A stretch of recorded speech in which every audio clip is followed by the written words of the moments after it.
साथियों जोहार, आपका स्वागत है हमारे YouTube चैनल। तो लाइक और शेयर और सब्सक्राइब जरूर करें। श्री जय हिंद, जोहार झारखंड। नमस्कार दोस्तों, स्वागत है आपका।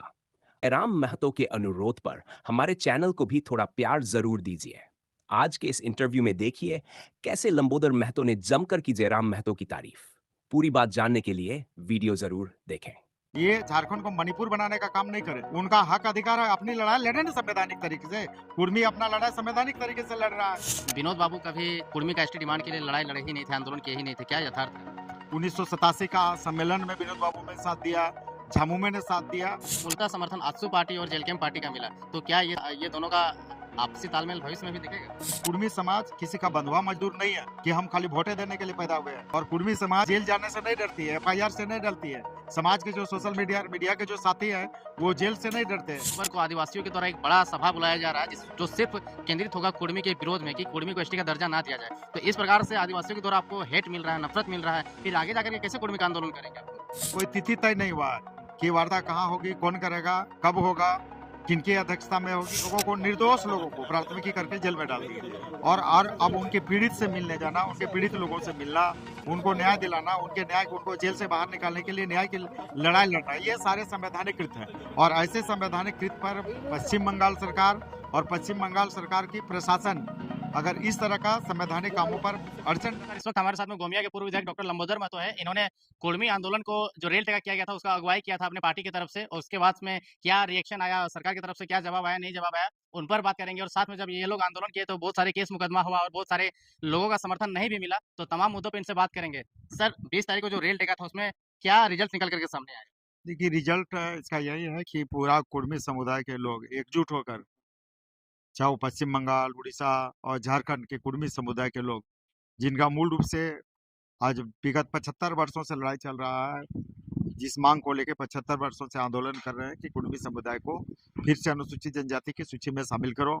हमारी जो मातृभाषा है, कुर्मी की जो मातृभाषा कुर्माली है, इसको संविधान की 8वीं अनुसूची में शामिल करो और सरना धर्म कोड को लागू करो। इसको लेकर पूरे समाज के लोग एकजुट होकर 20 सितंबर को अपनी एकता का प्रदर्शन किए। रेल टेका, डहर छेका कार्यक्रम को सफल, अभूतपूर्व और ऐतिहासिक किए।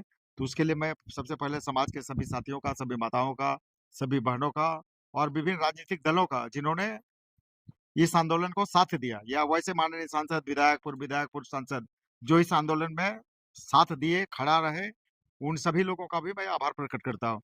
लेकिन अभी भी केंद्र सरकार और राज्य सरकार कुंभकर्णी निद्रा से जागी नहीं है। जो मूल रूप से विषय है, जो पदाधिकारी जिस आश्वासन के, कई वरीय पदाधिकारियों का आश्वासन था कि हम राज्य सरकार और केंद्र सरकार दोनों से वार्ता कराएंगे। कब तक वार्ता कराने का? और वार्ता, अविलंब वार्ता कराएंगे। हाँ। तो ये अविलंब में लगभग 6 दिन बीत गए और 6-7 दिन में भी अभी वार्ता का कोई तिथि तय नहीं हुआ है कि वार्ता कहाँ होगी, कौन करेगा, कब होगा, किनकी अध्यक्षता में होगी, ये अभी तक तय नहीं हुआ है। तो अभी निश्चित रूप से केंद्र सरकार, राज्य सरकार, केंद्र सरकार के पदाधिकारियों से अनुरोध है कि अविलंब, जिन लोगों ने आश्वासन दिया था कि हम अविलंब मीटिंग करा देंगे, वैसे पदाधिकारियों से मेरा अनुरोध है कि आप अविलंब मीटिंग के लिए तिथि तय कराइए, मीटिंग कराइए और हमारी जो मूलभूत 3 मांग है, इन 3 मांगों पर आप सकारात्मक पहल करके हमारी बातों को मानने का काम करिए।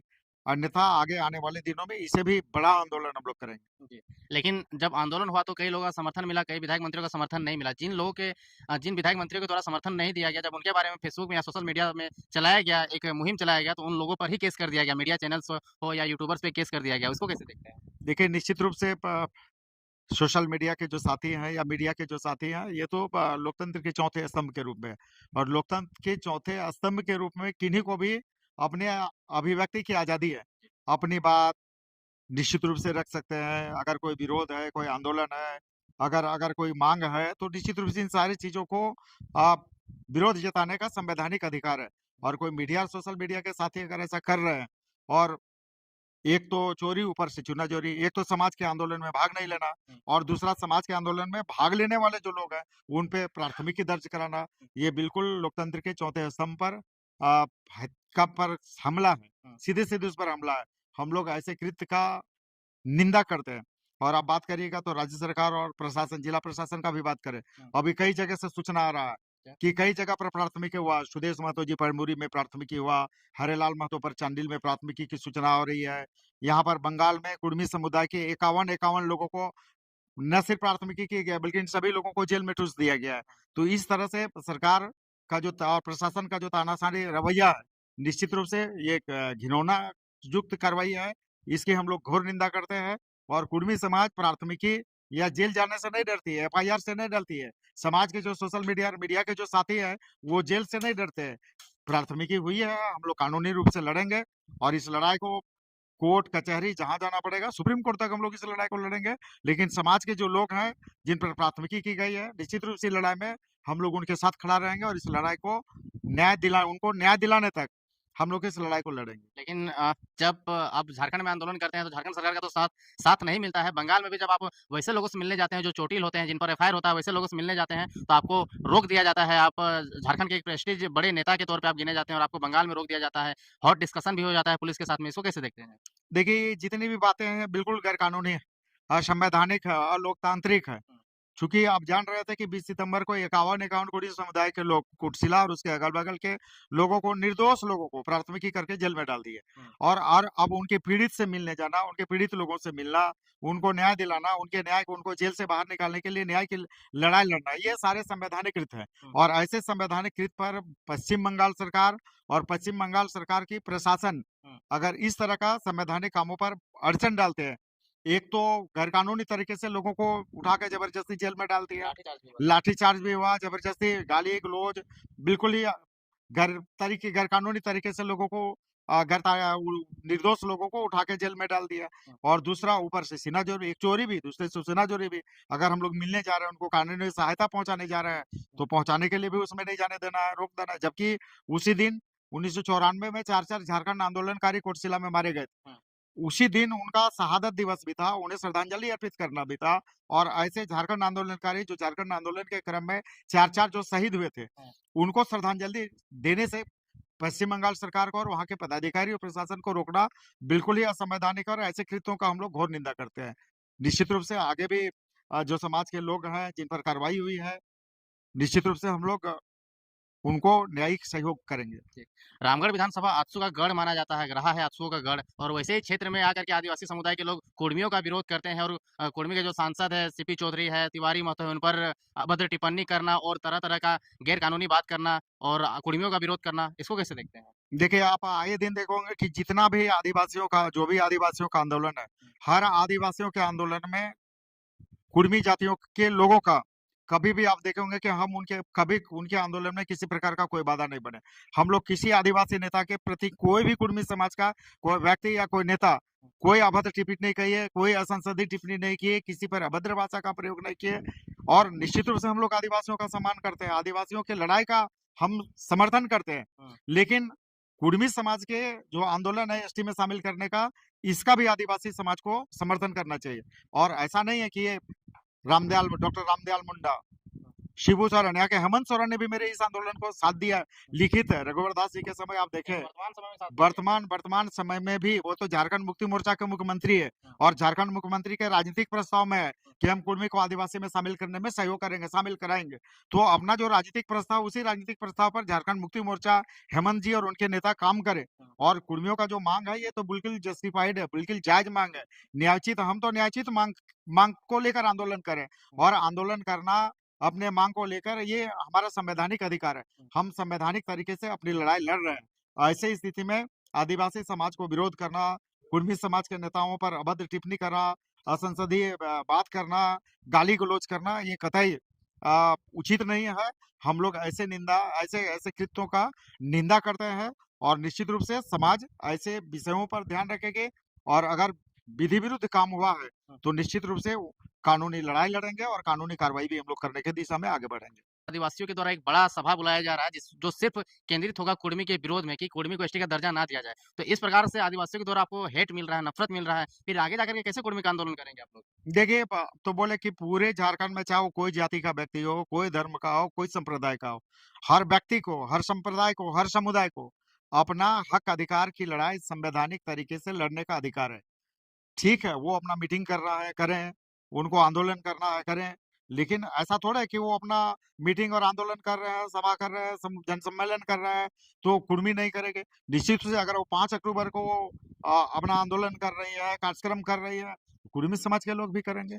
वो अपना हक अधिकार की लड़ाई के लिए कर रहे हैं, कुर्मी भी अपने हक अधिकार की लड़ाई के लिए रेल टेका, डहर टेका कार्यक्रम किए, और आगे जरूरत होगा तो निश्चित रूप से आगे उससे बड़ा भी कार्यक्रम करेंगे, जनसभा करेंगे, आंदोलन करेंगे, जनसम्मेलन करेंगे, एक-एक जगह पर जाएँगे।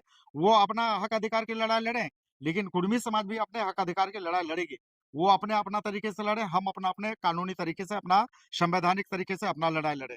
और ये आपस में कोई विवाद का विषय या कॉन्फ्लिक्ट का विषय नहीं है। ये झारखंड को मणिपुर बनाने का काम नहीं करें। वो तो कह रहे हैं कि उनका मणिपुर उनका बनाने के लिए उनका हम नहीं उनका उनका हक अधिकार है, अपनी लड़ाई लड़े ना संवैधानिक तरीके से। कुर्मी अपना लड़ाई संवैधानिक तरीके से लड़ रहा है, और हमको अपना लड़ाई संवैधानिक तरीके से लड़ने के लिए कोई रोक नहीं सकता है। हम अपनी लड़ाई संवैधानिक तरीके से लड़ेंगे।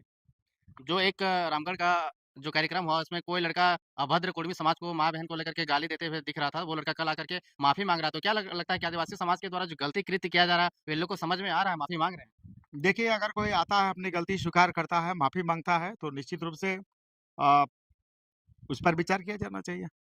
अगर गलती हुई, गलती के लिए माफ़ी माँग रहा है, तो निश्चित रूप से उस माफ़ी पर विचार किया जाना चाहिए। कांग्रेस, जेएमएम, बीजेपी इन सारे दलों का आपके कुर्मी समुदाय में का जो आंदोलन था उसमें ज़्यादा समर्थन नहीं मिला। इसका मूलतः समर्थन आजसू पार्टी और जेलकेम पार्टी का मिला। तो क्या ये दोनों का आपसी तालमेल भविष्य में भी दिखेगा? देखिए, कुर्मी समाज को भी अब राजनीतिक दृष्टिकोण से जागरूक होना होगा। जी। राजनीतिक चेतना लानी होगी, राजनीतिक संवेदना लानी होगी, और कुर्मी समाज किसी का बंधुआ मजदूर नहीं है कि हम खाली वोटें देने के लिए पैदा हुए हैं। कुर्मी समाज अब पूरी तरह से सचेत है, पूरी तरह से राजनीतिक चेतना लाते हुए अब जागरूक हो चुकी है। अब कुर्मी समाज उसी को साथ देगी जो कुर्मी समाज का साथ दिया है। जो भी नेता हो, जो भी मंत्री हो, जो भी सांसद हो, जो भी विधायक हो, जो भी पूर्व विधायक हो, जो भी पूर्व सांसद हो, जो कुर्मी समाज के साथ खड़ा हुआ है, कुर्मी समाज उसी के साथ खड़ा होगी। कुर्मी समाज किसी का बंधुआ मजदूर नहीं है। एक मीडिया बाइट में चल रहा था पूर्व विधायक जी कि विनोद बाबू कभी कुर्मी का एसटी डिमांड के लिए लड़ाई लड़े ही नहीं थे, आंदोलन किए ही नहीं थे। क्या यथार्थ है? देखिए, आप देखे होंगे कि जो रेल टेका डहर छेका कार्यक्रम हुआ, इस रेल टेका डहर छेका कार्यक्रम में समाज के कई ऐसे माननीय विधायक, कई ऐसे माननीय मंत्री, कई ऐसे माननीय सांसद, कई ऐसे लोग हैं जो इस आंदोलन में साथ नहीं हुए। अब जो इस आंदोलन में साथ नहीं हुआ, उनका है कि किस तरह से डिवाइड एंड रूल का काम करें, किस तरह से विनोद बाबू के घर में फूट डालें। आप देखे होंगे, एक तरफ से अगर अगर विनोद बाबू के बेटा का बयान एक तरह से आया है कि पोता। तो आप दूसरी तरफ उनका पोता का भी बयान देख लें, और उसका पोता राहुल ने तो पूरा उदाहरण के साथ, साक्ष्य के साथ दिया है कि 1975 में कहाँ कार्यक्रम हुआ, उस कार्यक्रम में विनोद बाबू के नेतृत्व में हुआ, विनोद बाबू में उनको साथ दिया, 1987 का सम्मेलन में विनोद बाबू ने साथ दिया, झामुमो ने साथ दिया।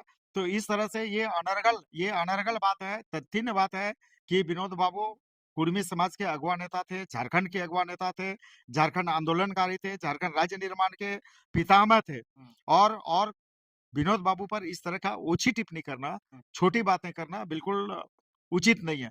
विनोद बाबू हमेशा कुर्मी समुदाय, चाहे वो सामाजिक क्षेत्र में हो, राजनीतिक क्षेत्र में हो, शैक्षणिक क्षेत्र में हो, हर क्षेत्र में कुर्मी समुदाय को आगे बढ़ावा देने के लिए एक अग्रगण्य नेता के रूप में काम किए हैं।